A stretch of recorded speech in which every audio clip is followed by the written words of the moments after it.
Okay guys, it's time for another tier list. Yeah boy. Quentin Tarantino was the first one, had to do him first. He's everybody's favorite foot-loving director. But who do you do next?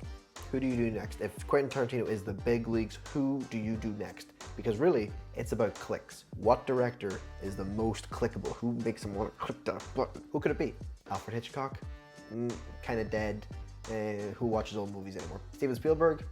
Francis Ford Coppola? Don't think anybody's thought about him in years. George Lucas?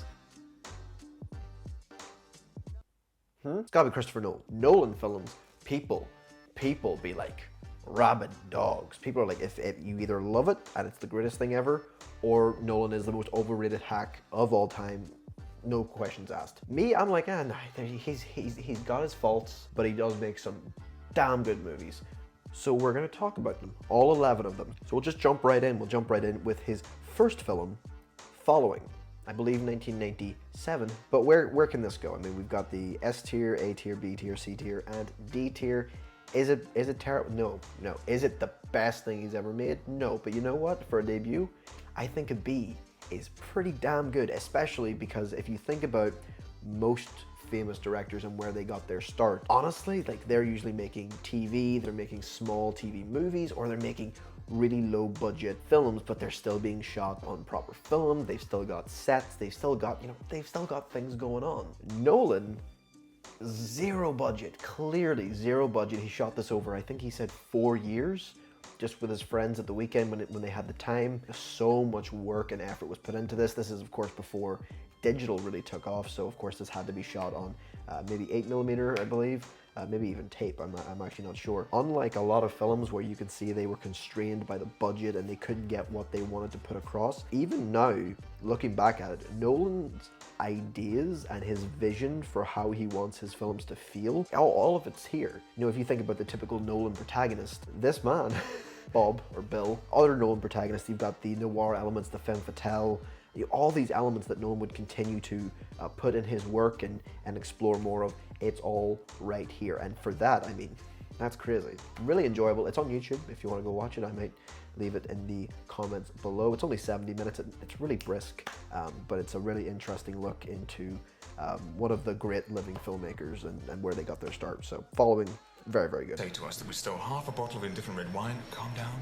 Even if we skip dessert? Yes, I fucking mind. Next up is Memento, and this is going straight in the S tier. I haven't watched this in a couple of years at this point, but every time I stuck it on previously, just what a well put together film. I always think of the behind the scenes of Nolan with his big massive board and trying to explain, you know, how it makes sense, because you got the black and white clips that go in reverse, or they got black and white clips, you got color clips, and one goes forward in time, the other goes in reverse. Once you get over that, you know, gimmick, as they would say, it's a very good gimmick, but you know, a gimmick nonetheless. Once you get over that, it's just a very riveting story. Guy Pearce turns in a great performance, and the twists, it feels so satisfying. It feels so well set up. It feels like you do want to go back and rewatch it. If Following maybe had 1-2 punches where you were like, okay, people be double crossing, people be doing the noir thing, then Memento, I think, it just slaps you around, and it's just like, no, this is set up, this is perfect, and it makes you want to go back and rewatch it. It's so good, so good. Carrie-Anne Moss does a great performance as well. Joe Pantoliano, terrific. It really just a stacked cast, and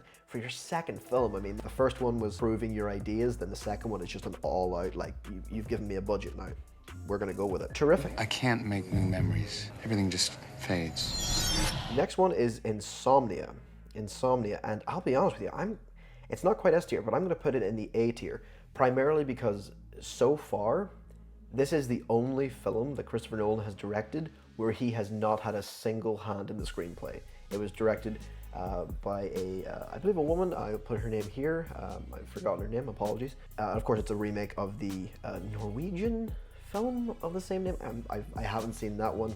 I'm terrible. But it's interesting seeing, especially after seeing the films that came before and the films that Nolan would do after, it's interesting to see him take material that he had no hand in writing and just being the director and telling the story in a way only he can. I really want more of that, because Insomnia, Following, Memento, they all kind of fit into this grim feeling, and honestly it's kind of a David Fincher-esque in a way. No, not quite Fincher, nobody can be Fincher. It's the kind of vibe that I kind of wish Nolan continued to do, but of course Nolan seems to make nothing but blockbusters these days, and if Oppenheimer is any indication, then he will continue to only make films that cost over $100 million. But I'd really love to see him go back and tackle something like this again. Al Pacino, Hilary Swank, Robin Williams, all terrific performances. The cinematography is beautiful, as you'd expect from a Nolan picture. I think it's one of the Nolan films that kind of gets swept under the rug a little bit, but it's super good. There is she, Finch!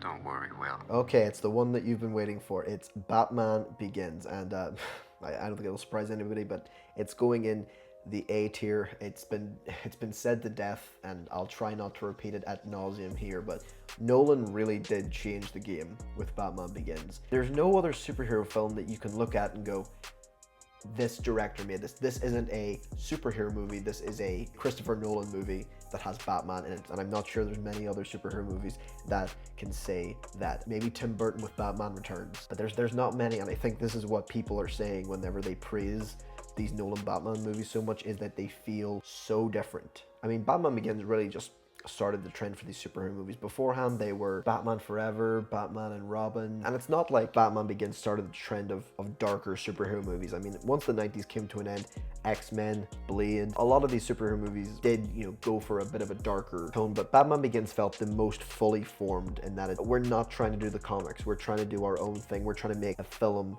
based on this character instead of we're trying to make a film based on a comic book. And we have 2 more Batman films to go in this list, so I'll not go on ad nauseum here once again. Just hold on! Stay with me. Batman Begins. Rated PG-13. In theaters and IMAX Wednesday, June 15th. The Prestige, which is going right in the S tier. Why? Because I'm biased. I'm a magician.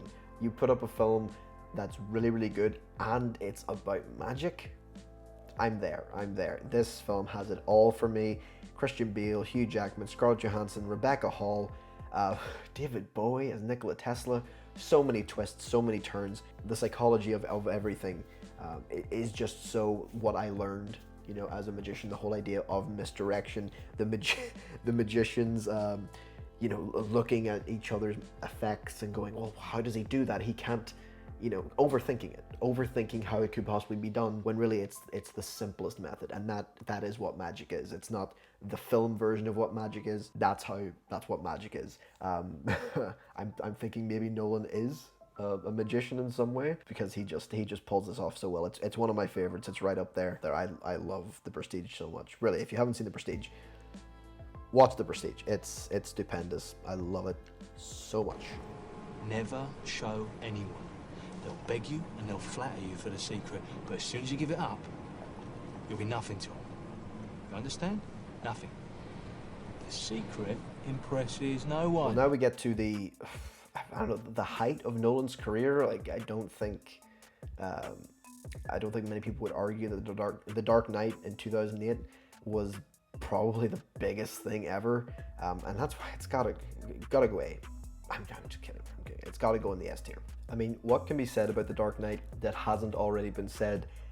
It's fantastic, and I know there's, as with every film, it seems that gets a lot of praise, and then people go through it with a fine-tooth comb and they find issues and they find, editing mistakes and, the action isn't that great. And that's not what filmmaking is, lads. Filmmaking is not about the little bits that make the whole. It's about the whole. It's about how everything strings together and creates the whole picture. And, at the end of the day, you don't look at a jigsaw and go, I can see the lines. You don't do that. And The Dark Knight's terrific. I think him and Jonathan Nolan's script, his brother, who he scripts a lot of his films with, is stupendous. I really think it is. It takes everything that Batman Begins did really well, and it just takes it to 11. I think the cinematography is beautiful, the performances, the story. People give Nolan a hard time for his characters, and I'm certainly one of them, but the story in The Dark Knight, the idea of wanting to give up the life of being Batman to be with Rachel and then just having that stripped away from him, I think that's It's so powerful, and I don't think a lot of superhero movies really do that today. They go in a different direction, but this was just, it went for the gut. Heath Ledger, Aaron Eckhart. Aaron Eckhart, I don't think gets enough praise for his performance. I think he's really, really, really good. He's a great kind of third act villain and what that villain represents. Theme-wise, it's just really, really strong. It feels like a real movie.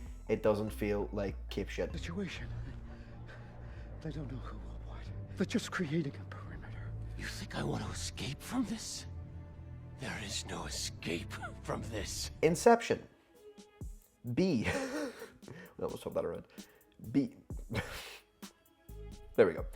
Yeah, Inception's a B. After The Dark Knight, and this is where you start to see Nolan's ideas and what he wants to do visually start to overtake his characters a little bit. It goes along. There's a lot of entertaining segments in it, but I've always had an issue with just how much the film is trying to explain itself, to the point where it almost feels like every actor is rushing to get their exposition out because the scenes are just moving on and they're just keeping that pace so brisk. To be honest, I think so much of the exposition could just be cut. You know, we don't need to understand exactly how it works. Again, it's about the vibe. It's about the vibe. If you take us on the roller coaster ride, I don't need to know how everything works. I don't need to know what's coming next. I just need to feel like I'm on that journey with the characters. The whole idea with Cobb and his wife, I just felt nothing for that. There's really, really good actors in this. There's really, really, really good actors in this. And I think they all just end up feeling wasted despite so many iconic, you know, crazy scenes. It's still entertaining, but compared to pretty much all the films that he's made before, it's have either been excellent or superior quality. Inception, yeah, is one of those ones that I think is probably not the best on rewatch. I think you kind of start to see the seam split a wee bit in terms of the character and the story department. A single idea from the human mind can build cities. Dark Knight Rises used to be like really bad for me. I used to think it was overlong. I used to think it was kind of, it didn't feel like Christopher Nolan wanted to make it. Now I'm thinking, you know what, I'll put it in this category. I do think it's a bit better than Inception, but I don't think it quite reaches the A tier. But I do give The Dark Knight Rises credit. I think Tom Hardy is exceptional as Bane. I've never seen a villain be so quotable in everything that he says. The Joker's quotable as well, Ra's al Ghul's quotable, but everything Bane says is so quotable. The voice, it's such a great design. I love the scale of it, the size of it. Do some bits not make sense? Yeah, absolutely. But again, it goes back to what I said with The Dark Knight, which is when you nitpick films, they start to fall apart. But if you just enjoy the experience, if you just kind of take it all in as a roller coaster ride, it's very, very involving. And I think the emotion, which was missing from Inception, I think the emotion really envelops here. Again, not my favorite. The action can sometimes be a bit meh. Great fight though with Bane and Batman. Like, that was just really, like, you know, no music, no nothing, just hand to hand. Thought that was really cool. The League of Shadows, of course.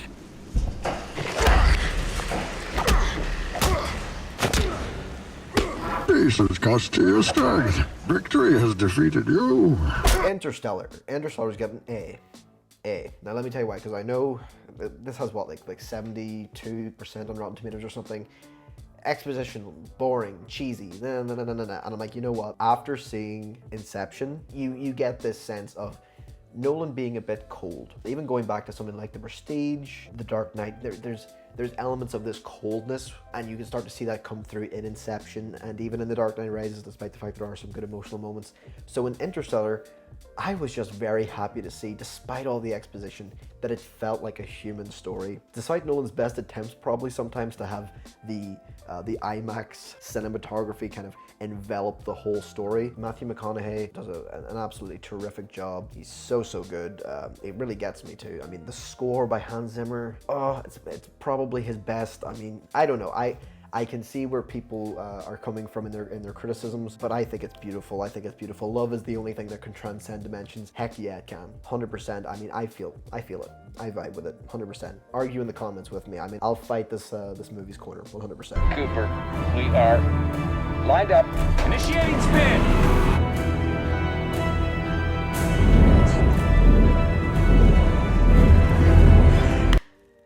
Okay. So as you can see, not a single film has went into the C or the D tier. And that's about to change, ladies and gentlemen, because all 9 of these, despite me, having my qualms with Inception or The Dark Knight Rises, I enjoy them all. To varying degrees, but I enjoy them all. These next 2 are just not good. Okay, so first one up, Dunkirk. I remember being in university and the teacher was saying, what are some examples in film of poor sound design? And I said Dunkirk because I had recently just seen it, and I kind of stand my ground on it, to be honest, just because I couldn't hear anything. It was so loud, I couldn't connect. I was immediately just taken out of things. I'm wondering if I had subtitles, would that have been better? And I know it's the most cliche. It's like, oh, shut up about sound design, shut up about sound design. I get it. Everyone's complained about this. But it's a real problem because I believe the issue is that Nolan is only mixing for IMAX theaters or like really high-end theaters. So you're basically saying to a vast majority of your paying audience, I don't care about your experience. I'm only, it's the most snobby thing I've ever heard in my life. If you're not gonna do it, have somebody else mix your film. I think cinemas are important. I love cinemas. I don't want them to go away. But your insistence on, ironically, your insistence on only doing shit for the highest quality of cinemas is probably going to be closer to the death of cinema than anything else. Okay, and that's the reason why Tenet ended up not saving cinemas, and it was probably, I don't know, probably Spider-Man.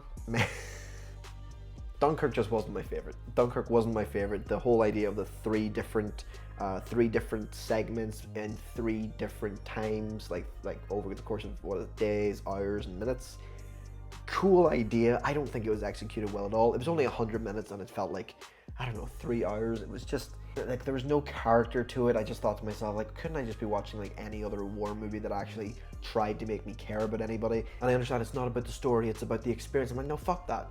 I saw 1917, which has the one-take gimmick, and like I cared about the characters, I cared about the experience. It made me care. And Nolan is so removed. He's so focused on getting the shots and making it nice and look good, and oh, it's so nice, it's shot on film, and I just don't care. I just don't care because it was also just written by him, and like for all the criticisms that is lobbed Jonathan Nolan's way, Jonathan, you are a good writer, because all of the other Chris Nolan films, they all have something to them. Even something like Inception, I'm like, they still have those scenes. There is nothing in Dunkirk. There is nothing to grab onto. Jonathan, I know you were probably busy with Westworld, but please, Oppenheimer, is the script finished? I'm not even sure. Please help your brother, please, because now we have to get on to Tenet, and that's a big, massive D.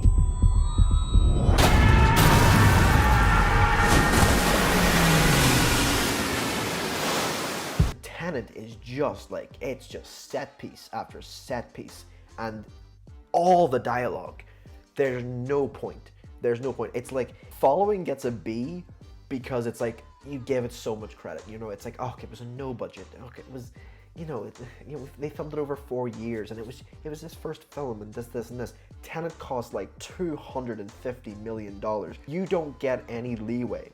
The characters are like nothing. Nobody has any discernible traits. John David Washington going from one character to another and them spouting dialogue at them. The end of the movie looks like a Call of Duty map. The IMAX cameras just like have this incredible depth of field, which isn't ideal when you're doing action scenes because I don't know what's going on. It's just mind-blowing. Like, I feel like the editing has just gotten so much worse. I don't know, I could see some of these traits begin, maybe with the editing, maybe with the visuals, like maybe in Interstellar, but I still felt like some kind of emotion, and then it immediately went to Dunkirk and Tenet, and I don't care about anything.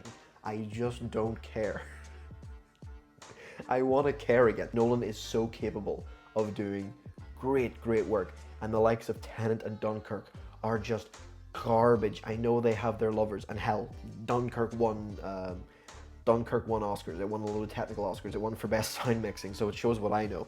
But my God, it's just they're not fun experiences. They're not entertaining experiences. They're not interesting experiences. I don't come away from them going, whoa, it's, even in Inception, it comes away with the whole idea of dreams and reality. Tenet's just,